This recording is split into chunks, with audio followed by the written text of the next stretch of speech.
Hello. Welcome to the Empowered Artist Collective podcast. I'm your host, Jennifer Apple, a multi-hyphenate actor, educator, acting coach, writer, dog mom, and founder of this vibrant community that champions artists as they carve out their own unique paths in this wild industry. Whether you're just starting out, in the thick of it, or seeking a bit of artistic fuel to expand your toolbox, you're in the right place. In this space, we'll have honest conversations, share actionable strategies, tips, and resources, and delve into the messy yet beautiful journey of living a sustainable, creative life. We unmask the reality of life as an artist, from navigating career highs and lows to nurturing your full human well-being. I chat with women and non-binary guests who share their personal stories, helpful learnings, and hearts to help you unlock your artistic potential, expand your knowledge, and show up fully and fearlessly in your artistry and daily life. Before we dive into this week's conversation, don't forget to hit that subscribe button so you never miss an episode. If today's chat resonates with you, please leave us a review. It helps us reach even more incredible artists just like you. And hey, feel free to spread the love. Share this podcast with a friend or post it on your socials, making sure to tag at Empowered Artist Collective and at @JenniferApple_ so we can chat with you there. All right, grab a cup of something cozy, settle in, and let's get to it. What are the essential tools, systems, and values behind running a multifaceted Broadway marketing and media company in today's fast-paced digital world? In this episode, I talk with Katharine Quinn, digital strategist and founder of the Broadway-focused marketing and media company, and that's Showbiz. Katharine unpacks how a series of yeses, content creation, and a background in performing and directing unexpectedly led her to the world of social media marketing. She shares the real-world mechanics of running a business, scaling a one-woman operation to leading a full team, and the various tools to keep workflows both efficient and human-centered. Together, we discuss tangible tips on producing inspired, fan-forward content across multiple platforms, managing analytics, and building trust with audiences through consistent interaction. Whether you're an artist curious about the back end of content creation, want to better understand the world of digital marketing, or are dreaming of turning your creative passion into a purposeful business, this episode is a behind-the-scenes look at how digital storytelling can uplift and bring folks together. Enjoy. Katharine Quinn, hello. Hi, how's it going? Oh, it's happening. I'm really grateful to be in the space with you. Yeah, ditto. Thank you for having me. Oh my gosh, our pleasure. For anybody who does not know you, who are you today? Who am I today? I'm a 30-something living in New York City and working on Broadway. That's how I start my vlogs. You live. That's the little elevator line. But I do Broadway marketing. I have a company called And That's Showbiz. We do marketing for Maybe Happy Ending and The Great Gatsby on Broadway. We've got a couple national tours. We've got some out of towns coming up over the course of the year. And then we produce our own content.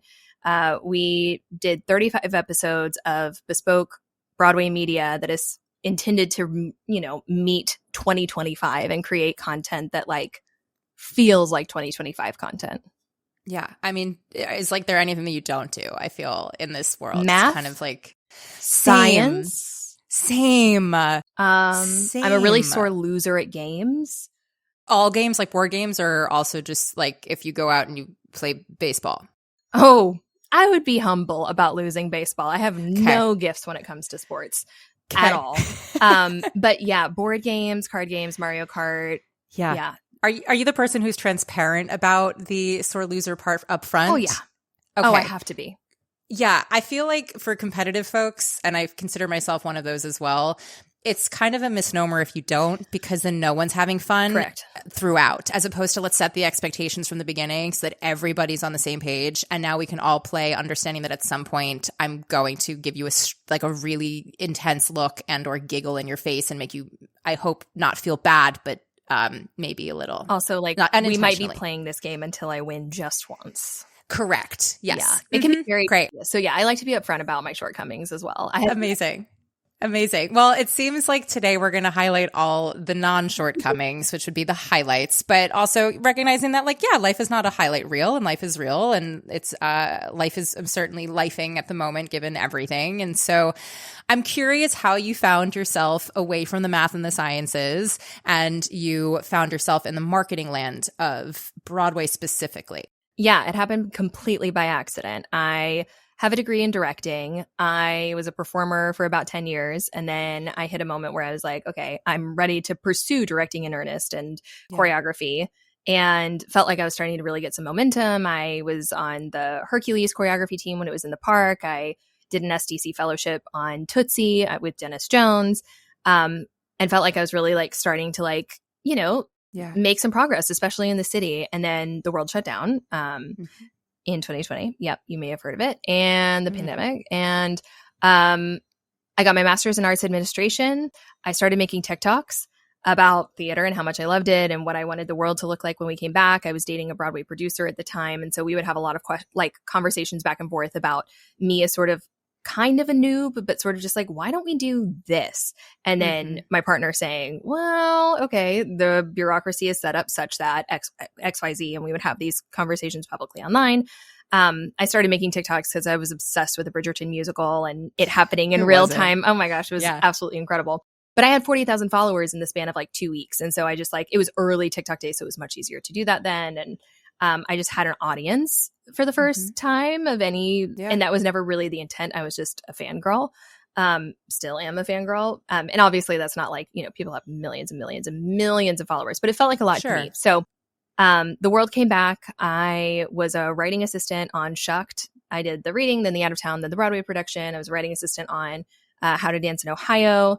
And I was making content this whole time. I started a vlog on YouTube 2 years ago, and I still occasionally will post to my TikTok. I post a lot to my Instagram, and I was sharing the journey of being, kind of a glorified PA on these shows, and what it's really like working on Broadway, not just the actors, but one of the other 200 people that works on any Broadway production, because that was the content that I had wanted, like I wish had existed. And I didn't even know that any of these jobs existed, when I was in high school or college or initially pursuing theater. So some of the social media content went like moderately viral and did incredibly well on Shucked. And I would be, standing with the creative team at the back of the house every single night, and someone would come up and say, hey, I'm at the show because I follow you on TikTok, or I found out about the show from YouTube. And I started working with the team in earnest to, send some social content through the Shucked musical channel, which was handled by an agency that was actually doing the social media for the show. And it went really well and brought in some influencers, all that stuff.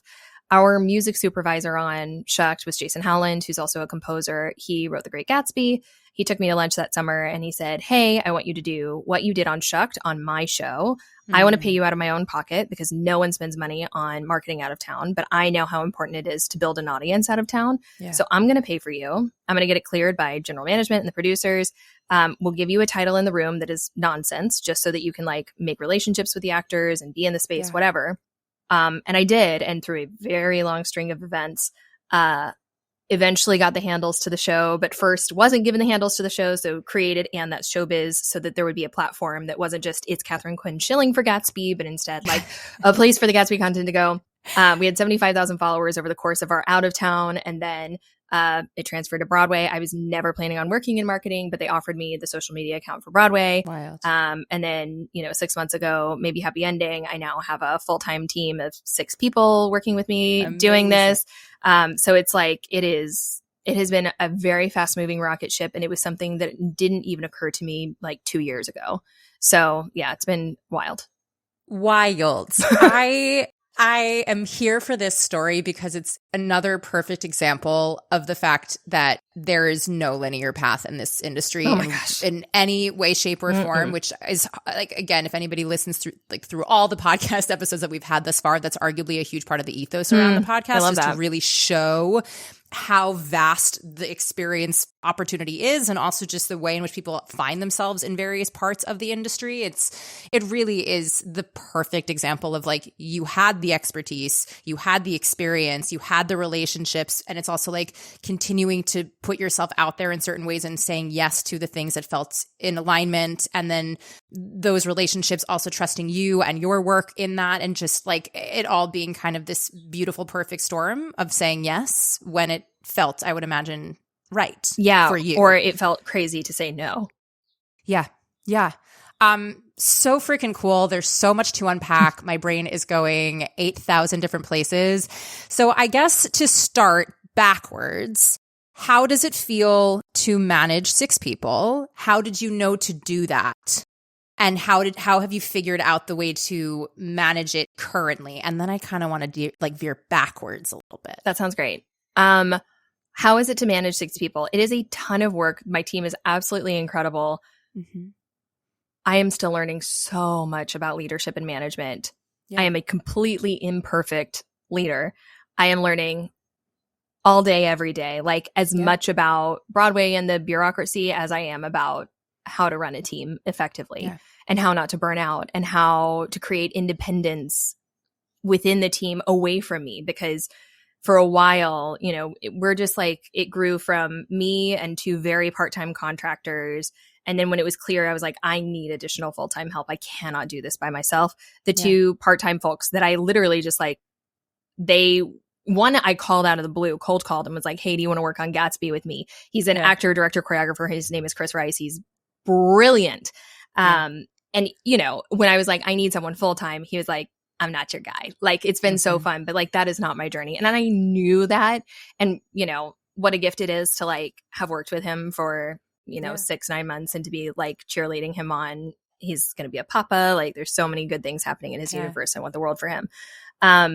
But it's just, it's like, it's hitting points and trusting my gut of like, okay, I can't do this alone anymore. I definitely need some contractors. So that happened. And then I hit a moment where I was like, okay, I need an operations person. I need someone who can, like, I cannot handle the amount of content or the emails that are coming at me, the you know, meetings, the approvals, the resizing images, the being at the theater. Like, it just was completely impossible on my own. And so that was my first proper full-time hire, which was really only 6 months ago, maybe not even. And so it's been building a plane in flight for sure. And I like, you know, listen to leadership audiobooks and I like am reading, you know, like I'm like Well, that's what I was going to ask. Like, how are you knowing that these are the things that you need to do while you are now in a very active growth period that, as you said, like the train is going, you're on the train. Like, we aren't building this to then get the train to leave. Like, you are actively in it. And I think that's what I'm curious about is like, how are you staying as grounded as possible while also recognizing what you don't know, while also recognizing that you're not the first or the last to do it. And so why reinvent the wheel? And like, is it the reaching out to people who you admire? I mean, like, you have a team and how do you do it? Or like, the podcasts and what are they? Well, oh gosh, there's so many answers to this. I don't want to be a big agency. And that was like the number one thing that I knew. Like I had a couple of really lovely offers from traditional Broadway agencies who I think were kind of like seeing what was about to start happening with me building out something. And they were like, we're just going to get ahead of that and like, come on into our party, which it was very flattering and lovely. But I knew gut was like, that's not it. Like, I've never had, frankly, one of the things that I'm finding the most challenging right now is I've never had a 9 to 5. I've hustled. Like, we've nannied, we've done baby gym classes, we've played piano at children's birthday parties. Like, I have done the grind. I do voiceover full time still. Like, I have an Airbnb upstate. Like, I'm never not grinding, but I've never had a desk job. I've never had a 9 to 5 office job. And suddenly I'm in a position where like the work really is structured so that it kind of requires that of me. But I'm like, how do I maintain, you know, whatever, like special sauce or like creativity or, you know, magic comes out of the space that is necessary to make something different or current or inspired by the now. I don't know.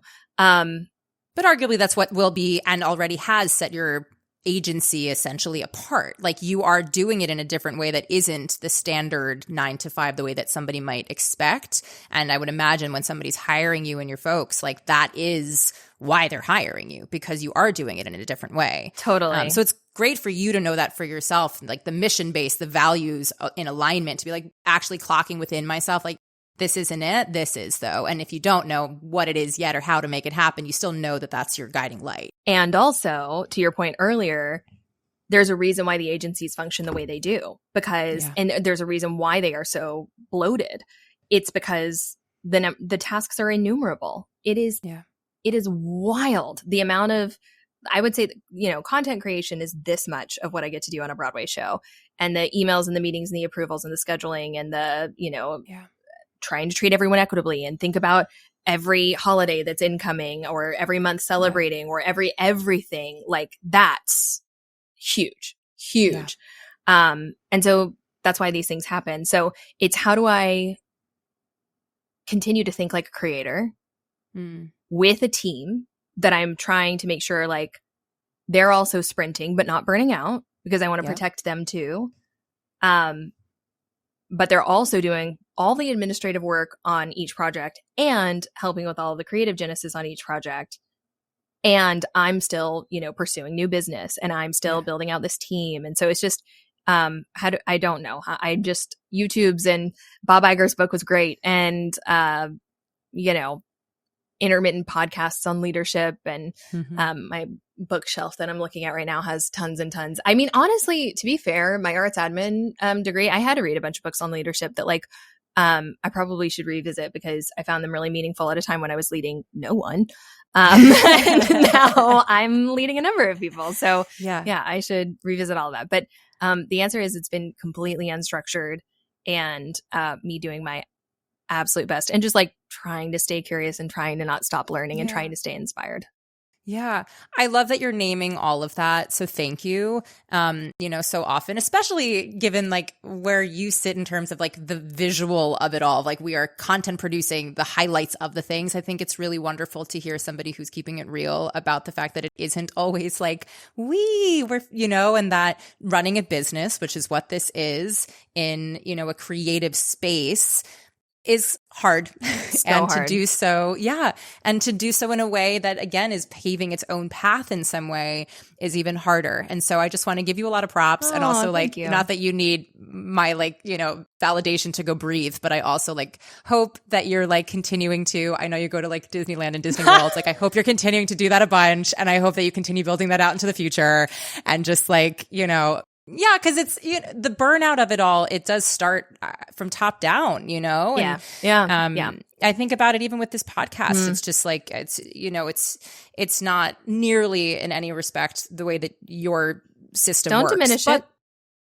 Sure, it's its own thing, beautiful love. But it is, I know that there are moments for myself that like, if my life is crazy or the world feels really heavy or there's a lot to be balancing, like where is the give and the take around my own mental health and wellness in order to be able to actually create and show up for the work in the way that I want it to, so that it's in alignment with me as a human being, and also like what I've sought out to do, which is this resource and exposure to like all the parts of the industry that I wish I had when I was starting out, So I want to like applaud you for being open and vulnerable and honest about that and transparent about it. And I also think that like, again, the realness in it is why people are going to hire you and continue hiring you, because they know that, where you're not trying to pretend that I got this is all like, no, it's like this is a tough moment. Pause while we get back to you. Yeah. We're working on it. Exactly. Hi, actor friends. Talking to you. If finding the perfect monologue has you feeling stuck, I've got just the thing. I put together a free monologue selection toolkit just for you. It's packed with resources, free and paid options, plus tips for choosing, editing, and customizing pieces to showcase you. Head over to jenniferapple.net/freebie and stop avoiding the auditions that ask for a monologue or waiting for the perfect piece to simply fall into your lap. Dive into this free toolkit that I set up just for you that'll set you up to feel agency over your process and artistry. That's jenniferapple.net/freebie and get started on finding your next go-to monologue. Now that we have the logistical part out of the way, I'd love to talk about your day in, day out of like, is it like you sit down and have like a meeting with your people and you're like, this is what we all need to get done and now we delegate? Or is it like, I have these gorgeous ideas and we just like, we make them happen? Or is it feedback loops of like, this person must have this and then therefore I have to figure out the way to make that happen? Or like, how do you work in the creativity of the job? We post more than any other agency. I think I can say that with like confidence, objectively. For a year and a half now on Gatsby, we have posted a minimum of 2 posts a day, 6 days a week across 6 platforms for a year and a half. So it's 72 touch points every single week. We've been doing the same on Maybe Happy Ending for the past 6 months.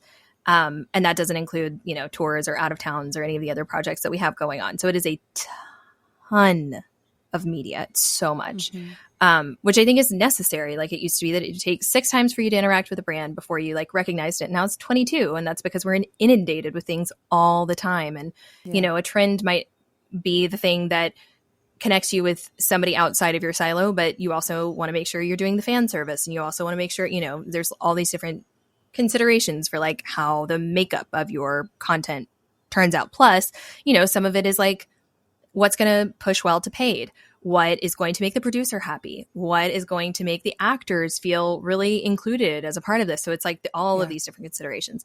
So the day in and day out, it's different every day. At the top and tail of each week, I have a meeting with my respective teams. So Team Gatsby meets on Mondays and Fridays. Maybe Happy meets on Tuesdays and I think Thursdays. Plus we have broader team meetings, marketing meetings that have usually like 40 people in them. And that's where producers, general management, company management, press, advertising, paid digital, and social media all gather virtually or in space together and present to the producers the work, stats from the week, what's coming up, some approvals, etc. So, we prepare for those meetings, we do those meetings, and we have some content shoot for one of the two shows. We host at least one major event a month. We were at the Great Empire State Building with Great Gatsby. We did a bunch of centennial activations for the birthday of the book, 100 years, woo! But content all the time. So, Thursdays are my big approvals day where I go in and I make sure that all the graphics are centered and aligned and no one's name is misspelled and everyone is tagged properly, but also there's best practices. Like that's a reel. It's not being tagged as a post. We've got the location that's tagged in there. Oh, that's not the right photographer. Oh, we got to make sure all that stuff. Mm-hmm. But then also preparing for shoots and a million meetings of individual team meetings that are for one-off activations or events, pitching things to talents teams sometimes, the actual filming of things themselves, and then pitching and meeting new people for new business. We're a baby agency, and organic social is shockingly expensive. I mean, we put out so much media and it can be expensive to create. And the budgets of Broadway are a whole other conversation. But organic social is a very small piece of the overall marketing pie. And so new business is important, basically, is the way of saying that. Yes. Oh my God. Again, so many questions. An unsexy one is like, what are some of the processes that you like, I guess, applications like that you use to stay organized, schedule, reach out, create, like, is it like the Canva and the G Suite of it all? Or are you like, actually, no, we've outgrown that? Like, what are you doing? It's not sexy. No. I love these. I love these kinds of questions. The team is on Asana. That's the task management platform that we use. Candidly, I do not use Asana because if I had to manage one additional platform, my brain would implode. Yeah. And so I have very gently been like, operations manager, his name is Michael Bernardi. He's brilliant. That's your baby. Thank you so much. I need to speak with the teams at the top and tails of the week, and I need to be, liaising with teams hierarchical above me. And I cannot be task managing every tiny little thing because I'll lose my mind. And frankly, it's not even that I'll lose my mind. There is not time for it. We communicate via Slack. So that's, happening all day, every day. Emails aplenty. Airtable we use as databases for we also use Dropbox folders of every shoot, everything that possibly has ever existed, as well as new business. There's all kinds of like timelines of, this project is here to here, first preview is here, dress rehearsal is here, this is a meet and greet for this project. You need to be in Cleveland we also do partnerships on Gatsby. So that's like sometimes going to conferences and then, a little Canva, but we've got a couple graphic designers. We have a host of video editors. We work with a bunch of wonderful photographers and videographers. So database is generally Airtable. Slack is communication. Asana is task management. And the rest is email and G Suite. And then do you have specific rosters, as you kind of just briefly mentioned, of like, these are photographers, videographers, press folks that, tend to be like really good at, whatever, like, do you have your go-to people at this point, or do you have rosters that you kind of circulate depending on timing?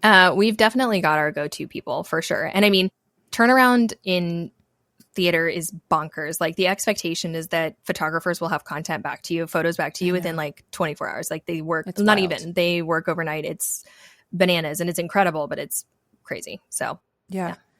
I love it. Do you also have a CRM that you use for keeping track of all your people? You know, technically I have one in Airtable, which is not really a CRM. So the answer is no, and we really should. But with what time, Jennifer? No, I'm not asking this with any sort of judgment. It's just, no, it's a great question. Yeah, I'm thinking about just how many people you're swinging through and around and in the ether around. And I'm like, it's called Dex. I can plug it. I'm not, I don't get an affiliate code for it, we're but not gonna gatekeep it. I know it's really incredible. Okay. In that you can sync all, you can, export your contact lists from your various emails. You put it all in there. It'll also like compile all your duplicates in a way that either you can merge them or you can delete them. And what you can do also is you can sync your Facebooks and LinkedIn's to it. So it also merges their job titles. If they ever change, you don't have to do it. It happens automatically. Facebook, it will give any of your birthdays if you ever want to like send birthday reminders.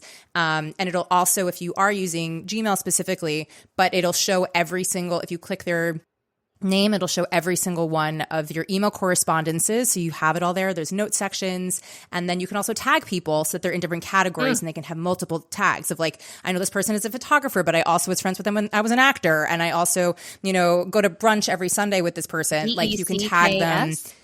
DEX. Cute. I know. I should get a promo code because really I have should. plugged Dex elsewhere. They're newer, and because of that, also I think they are a little bit more communicative in that, like, if you're like, this isn't working, they're like, okay, thank you, noted. Oh, amazing.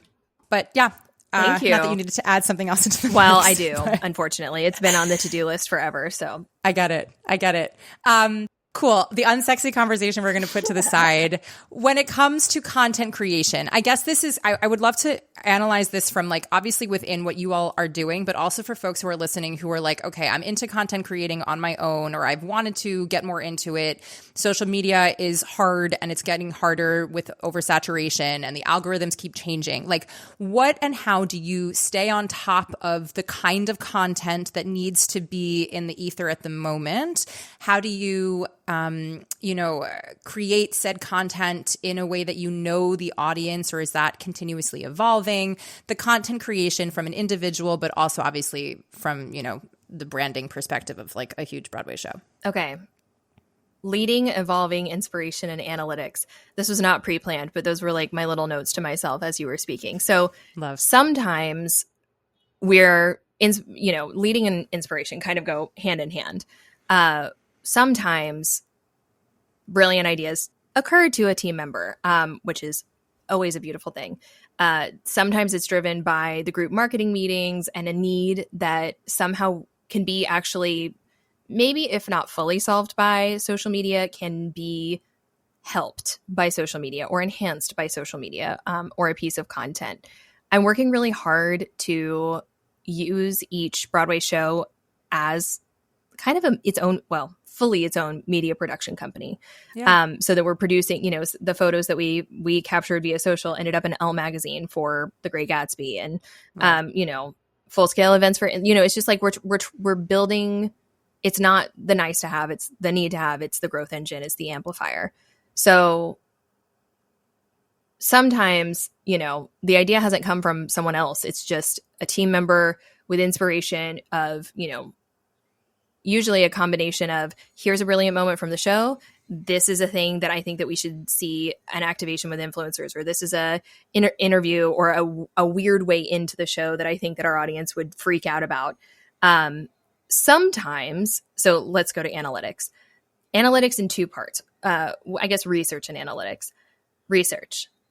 Maybe Happy Ending is a Reddit show. It has a huge subreddit. I check in on that Reddit every day, every other day. I tell my team members to do the same. ATS, my company, we call ourselves Digital First, Fan Forward. If we are not listening to the fans, we have lost our base of advocates. You cannot overlook them. And I don't think it's the first thing that a Broadway producer necessarily cares about, because fans, they don't perceive fans as ROI, even though fans are vital.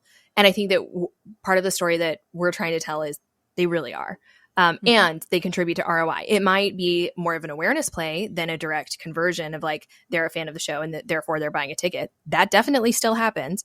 but they're also our best advocates. They are our influencers. They're the ones who really mean it. They are, they may not have 100,000 followers, but like they're telling every person they know that when they go to New York City, they need to see Maybe Happy Ending. Yeah. And as a huge fangirl myself, and as somebody who has had the gift of being a giant fan of Maybe Happy Ending before our agency joined it, I want to speak to those fans and I want to gift them as much as we possibly can. So it's seeing that they're asking for mugs. They're asking for various Waboon objects. Waboon is a plant in the show who's a diva and fabulous. And then communicating with our amazing merch team and saying, hey, is any of this in the works already? Are y'all trolling the Reddit boards? What's happening here? Go where the fans are is basically what I'm trying to get to. It's not a one size fits all. Gatsby is a TikTok show. Maybe Happy is a Reddit show. Go where the fans are, see what the fans are saying, listen to their pain points. They want a souvenir cup. Go talk to the people, whoever the beverage manager is, and say, hi, what's the status? Can we get a souvenir cup? How do you know where to be looking? We have RSS feeds set up for the shows.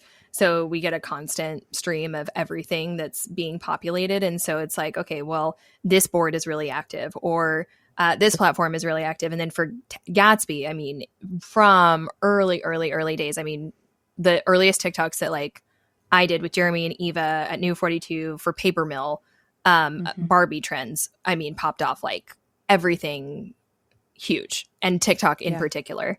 And so it was like, great, we're going to feed this. And people said I ran the Gatsby account like the Navy. Like that was a common comment I would see, which makes me so happy. But like, they'd be like, Gatsby, what are you doing here? Because I would it was my job.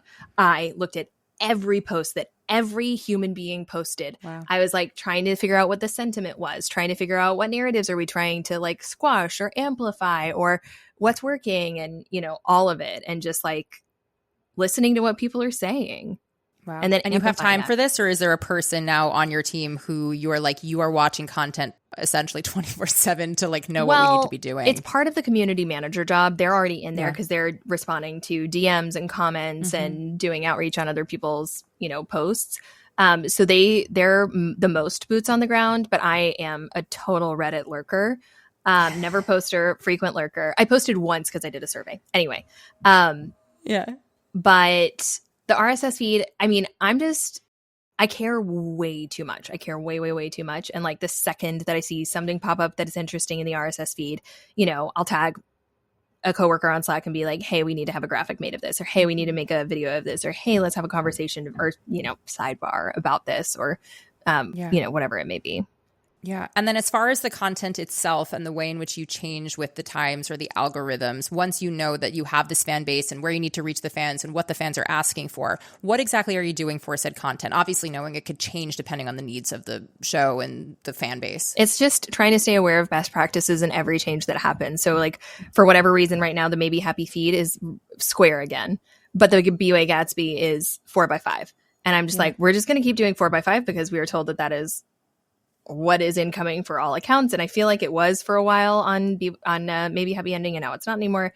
So yeah, I mean, I watch a zillion YouTube videos. I did this as a like creator myself before starting all of this. And so I have my favorite people that I go to anytime it's like big changes announced for, YouTube algorithm, or big changes announced for coming, Q3 report for Meta or whatever. And I just try to like stay on top of it as humanly possible. And I'll pop it into our Spotlight channel in Slack and let people know, or if, full team summit or whatever. Have you been using the same monologue for years? Are you gearing up to apply for BA, BFA, or MFA programs and need pieces for that process? Or maybe you just have no idea where to even start with monologue hunting? I get it, and that's why I offer monologue sourcing. This is a unique process where I find monologues chosen specifically for you. So many artists pick pieces based on external labels like type or for roles rather than finding material that represents who they truly are. So here's how it works. We'll meet virtually and you'll share all about who you are, your passions, values, beliefs, and everything in between. Don't worry, I will help guide you through this process. Then I'll get to work finding monologues that fit you like a glove. With years of experience sourcing pieces for hundreds of artists, I've seen the difference it makes to have a monologue that genuinely feels like you. So, if you want to feel empowered about the monologues you bring into rooms and use for auditions, I would love to help you find them. And because you're a listener of the Empowered Artist Collective podcast, I'm offering an exclusive rate. Head to empoweredartistcollective.com/podcast promo to register and claim the special offer. That's empoweredartistcollective.com/podcast promo. I cannot wait to help you find monologues you absolutely adore. Are you paid according to revenue, as in there's a commission base off of like how much you are actually bringing a turnover from your folks into like their sales? Or is it like per project you are paid on a retainer and or salary, and like it is what it is and you show up with what you've shared that you would show up with from the get? Okay, so it's a great question and I'm super happy to answer it because I think it's really interesting for so many reasons. I mean, it might be unsexy for other people. I'm paid a flat weekly fee for any project. Well, that's not true. If it's a smaller show, it might just be like, here's your fee, period. Mm-hmm. You will break it up into 3 chunks, start a project, first rehearsal, closing. But for ongoing, it's a weekly retainer. And then often there will be an additional budget of varying size for special events or content capture, or we've done, limited edition fan merch for Gatsby and whatever. And all of it still needs to be approved, but that's like, the amount that you're allocated for the quarter. Usually. This is different. It is the same, I believe, as press. It is different than all other parts of advertising and marketing, which are largely, they're commission based. So they'll do a media buy and they get, 15% on top of it. They bring in, a lot of people charge per head for influencers. That is not something that we currently do. It's just included in part of the service that we offer. So I think the model is changing. I also think that more towards what you all are doing? Well, no. Well, my hope is that the model is changing in that the amount of creative that is coming out of organic is feeding to press. It is feeding to paid digital. It is feeding to in-person activations. And even though the job of organic is not to convert and make sales, every week on Gatsby, there is some spike in our web traffic and intent to purchase when we have a big hit every time. And we're now being able to illustrate that. So it's not just, it was a flat weekly fee for the longest time. And it was in ye olde days, it was an incredibly small flat weekly fee. And still, we fight that fight all the time trying to explain the value or why there are 6 people on my team or any of that. Because people didn't think it converted and they were like, oh, we just got to do social media. But it's like, no, that can really turn around a show. Arguably maybe happy ending, and I'm not on the back end of it, but like it was a very like word of mouth, one person telling the other person, and then all of a sudden like there's I believe that there's a reason that has like lasted over, say, Swept Away, which arguably like they're both unknown shows in some capacity with like new works that like do have a backing from like past of different sorts, but like there's a reason one really continued and one didn't. And a lot of it I do think has to do with like you need that moment of the like organic marketing and or time to like prove. It's like I don't have proof. I'm not a marketer and I don't know, and I didn't mean to like throw stuff away into it, but like it breaks my heart. If you don't have that, then what happens to your show? Like it feels like it really is proof that like you need that in order to sustain something that is newer, which is arguably like what we're trying to do on a Broadway stage. Yeah. I love The Great Gatsby so much. It was not a critical darling. We got 1 Tony Award. Come on, Linda Cho. Excellent. Beautiful costumes. But we are one of the few shows that is still here over a year later.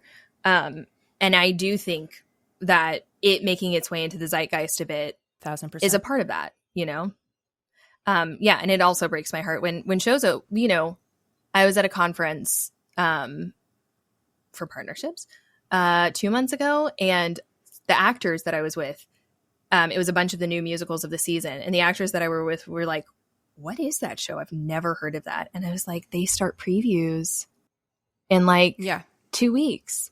It's wild. But the model as it stands does not fund marketing before Broadway. Yeah. I think that's part of what needs to change. I think that part of like this is a tough sell to producers and they'll absolutely hate that I'm saying this, but I think that part of the enhancement package needs to go towards early stage marketing so that you can have a grassroots movement so that people are anticipating your show. They're not just learning about your show and then you're trying to convert them because it's too late. 1,000%. 1,000%. When you are creating said content, are you scripting? Or is it like you have a general idea and at this point you know your team and the team knows you and you know the vision and then everybody goes and does their job? Or is it like, okay, this particular reel has to yield this kind of, vibe or like, and you go in with a very specific need? Yeah. A year and a half in, I am only just now, this is such a control freak thing, I think, but like just now allowing my team members to like do content without me. Yeah. I have my hands all over it. Sometimes there's a script. A lot of the time it's going in with ideas and then inspiration strikes in the moment. And that's oftentimes the best stuff. And to be so clear, my team is amazing. And my previous team members from, a year ago, they would create things, but I have only not been on site for like 1 or 2 things in the last few weeks. And I'm releasing some of that control because it's like, I can't be everywhere at once and I am very burnt out. Yeah. And they're amazing. So I like have to like let the birds fly. But it's hard to do. Okay. And then in terms of all this content that y'all are creating like on YouTube and these series, like again, like I'm just like, how do you have all the time and whatever? But besides the logistics that are continuing to blow my mind, what is that for you as its own little platform? And that's Showbiz. If you're not subscribed yet on YouTube or following us on Instagram and TikTok, you should change that. I'm creating the Broadway media that I want and that I want to see. I just think there's a huge gap. Again, I'm super passionate about like the Broadway fandom and attention is valuable. And I think that Broadway overlooks and underestimates fans in terms of buying power, in terms of the value of that attention. Which is like the really gross commercial way of talking about it. I care about fandoms outside of, cash dollars. But when I'm talking to producers about why they should care about the platform, that's, there's that. But yeah, this is my baby. Every thumbnail is me. I collaborate with an editor. I have an amazing videography team, but no one on the ATS team. I'm directing all of them and producing all of them myself. And I just wanted different kinds of, I wanted hot ones for theater. I wanted Chicken Shop Date for theater. I wanted, Actors on Actors for Broadway, which is now incidentally happening. So it's my space to like create, a 2025 side by side by Susan Blackwell. It's like, content for now.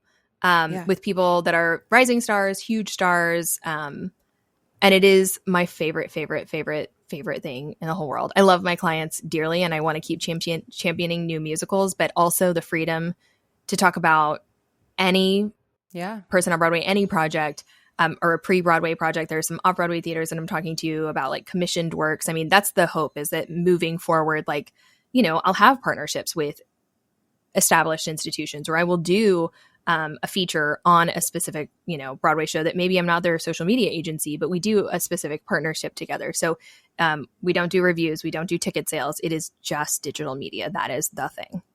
I love it. And for you, when you think about the content that you wish you had, what about it is the thing that speaks to you besides the fandom of it all? Like, is it the interactions that you get to have with these specific people that you get to choose? Is it the fact that this gets to like live on in a way that is not just in a moment? Like, what about this particular thing is that?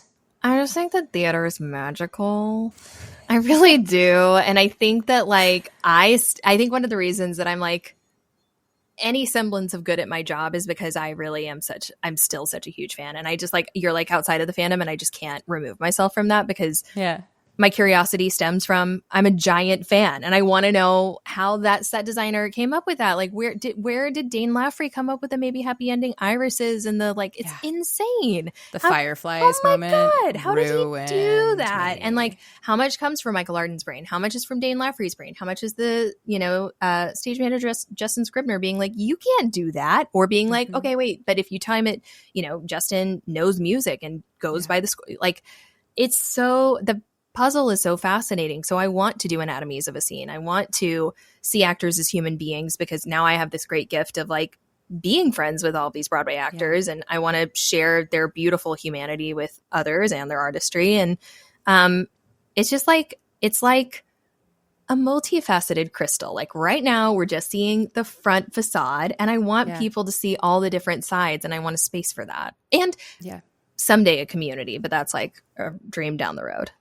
Yeah, it's cool in that, I mean, we're doing different things, but arguably it's the exact same mission. Yes. Yeah, absolutely. Absolutely. It's really lovely. And in some ways, that's like why you're in this space to be the first person to talk, in the marketing land of it all. And why I'm so grateful that you're here is because it really, the work that you're doing, it's so clear to me and obviously to other folks that it is of a place of like love and celebration. Not knowing how you feel on a daily basis is kind of irrelevant, but like thank God. in the work itself, it is a love letter. Like it really is very clear that you love it so much and that it is coming from a place of exposure, not in like the gross way, in like exposure of what is the positive of like exposing something in a science way that both of us are not great at, of like, here it is, everyone please see it because it's worth seeing and looking at from all the different angles. And I really do commend you for continuously leaning in all these different ways and saying yes and continuing to stay curious because it is allowing all of us to be exposed in the ways that we all frankly deserve to be in this industry. I mean, and likewise, clearly you're also a multi-hyphenate and you're also like sharing the industry in ways that people might not consider. So I love that. Thank you. As we wrap up, what are some of the things, if you could dream them without being like, what's your 5-year plan? Without it being like that, like what are you envisioning, knowing the way in which you and your team works and, your gorgeous brain of ideas and inspiration and connections at this point? Like what are you envisioning for yourself with, and that's Showbiz, with the marketing for various Broadway shows, with potential like other beautiful ventures? Like what are the things that are filling you the most with joy? And are you continuously like wanting to accrue in your life? I love that. On one of the new shows that I'm working on, Senior Class the Musical, everyone follow it on Instagram. The music is so good. That's the other thing. I will not sign up for a project where I'm not able to fall in love with it. Like I say no to things that I can't drink the Kool-Aid, full stop. Yeah. So, well, yeah, because you're with it. I mean, it's like if you're every single day you're living and breathing and doing it, you have to create new ideas every day for the thing. You got to love it. Which, to be fair, is another distinguishing factor between like a tiny boutique agency and a big agency. A big agency needs every single account. Like they have to do that. And we are not built for that. So it's like we have a finite number of humans. We have a finite number of resources. They're going to go to our babies and those babies need to be projects that we really believe in and love, which feels a bit like producing, which is something that is of interest. Whether we're like producing like on Senior Class of Musical is where I was going with this. I am billed as the digital content producer or digital media producer, which feels right. I mean, that feels like what we're doing. We're building digital brands. And so I think like continuing to educate the industry about what that might, and myself figuring out what that looks like and what that means, feels really important to me. I'm really, really passionate about live streaming Broadway. It has to happen. It doesn't need to be every night, but quarterly or a Broadway week that's digital theater where you can just for that one dedicated week, every night of the week, see a different Broadway show, no matter where you are or what access you have to Broadway is really, really, really important to me. And then honestly, the content we're producing with ATS feels like I love my clients and that work will absolutely continue. But building out a platform that is helping, the capital B brand of Broadway, and off Broadway and pipeline to Broadway, And helping build out like a space for fans feels like a huge passion project of mine. Now, I say all of that noting that 5 years ago, I was living with my mother in Texas during the pandemic and in the midst of my master's, and definitely still pursuing directing and choreography, which, to be fair, my last directing gig was a year ago. So like, it's not, that's still a thing that I hope to someday again have space for. That's a very long-winded way of saying I have no idea where I'm going to be in 5 years. I don't know where I'm going to be in a year. This was inconceivable a year and a half ago. So here we are. I love it. And for anybody who's listening, who's like, okay, I hear this on like a large scale, show situation. What about for myself if I feel the ick when I think of the word branding or I, don't know how to quote unquote market myself without feeling icky around it? Like, what would be your advice for individuals who are wanting to get more comfortable with showing up, sharing who they are and what they do? What do you have to offer? What do you have to offer the world? It's about the people that you're sharing it with anyway. I mean, it can partially be about you, but people don't watch my vlogs because I'm like the most interesting person on the planet. They watch them because like there's probably some curiosity. There's, they want to see backstage Broadway. There's, like I'm fulfilling things for them, And so when you're thinking about branding, it's not like me. I mean, it is, but it's like, what can I offer you? It's like any proper partnership or sales or relationship. It's not about you. It's about what you can offer someone else, and it's about that connection. So if you can think, and the way that it serves you is identifying among the things that you can offer, what feels best to you, and then you get to choose to tell that story and then connect with others. But don't feel icky about it because it's about what you're offering other people. Yeah. And do you feel like everybody has to use all of the YouTube, Instagram, TikToks, all of it, or pick one, try it, what is it of that? What you choose what you can sustain. I also offer consulting, and I do take on personal clients, so you can reach out to me. But if that's not something you're wanting to pursue, choose the platform that feels good to you. You don't need to interact with all of them. You can be a techno person or a YouTube person or an Instagram or a Blue Sky or whatever it is that you want to do. Like, it's whatever feels good to you, and part of the theater universe or whatever community you're a part of, I guarantee you, is on each of them. You could just be a Redditor. I know some of those usernames I know by heart. I'm like, love it. I'm going to like that post. They're going to have something smart to say. Yeah. Thank you for unpacking all of this. I still have 8,000 questions for you, but we can kiki about this at a various other time. Yes, please. For anybody who wants to hire you as an individual consultant or for their upcoming show before it lands to Broadway, so we're being preemptive, or somebody who already is like, oh, no, we're way too late and we need her immediately. Like, where do people reach out? How do they find you within your own boundaries? Yeah, love it. You can email me at hello@katemademedia.com, KATEMADEMEDIA.com. You can go to my website, KatharineQuinn.com, and then you're obviously welcome and encouraged to follow me/us at It's Katharine Quinn on YouTube, Instagram, and TikTok, and at andthat'sshow.biz on Instagram, YouTube, and TikTok. Thank you so much for being here. Thank you for having me. That's it for today's episode. I hope you walk away with some fresh insights, feel inspired, and a little more empowered to take the next step on your artistic journey. Remember, whether it's a small shift or a big breakthrough, every step forward counts. You've got this, and we're here cheering you on every step of the way. If you found today's episode helpful, don't forget to hit subscribe so you'll never miss out on the discussions we have each week. And if something today really resonated with you, please leave us a review. It truly is one of the best ways to help other artists find our podcast and join in on the conversations. Plus, we feel the love too when you do.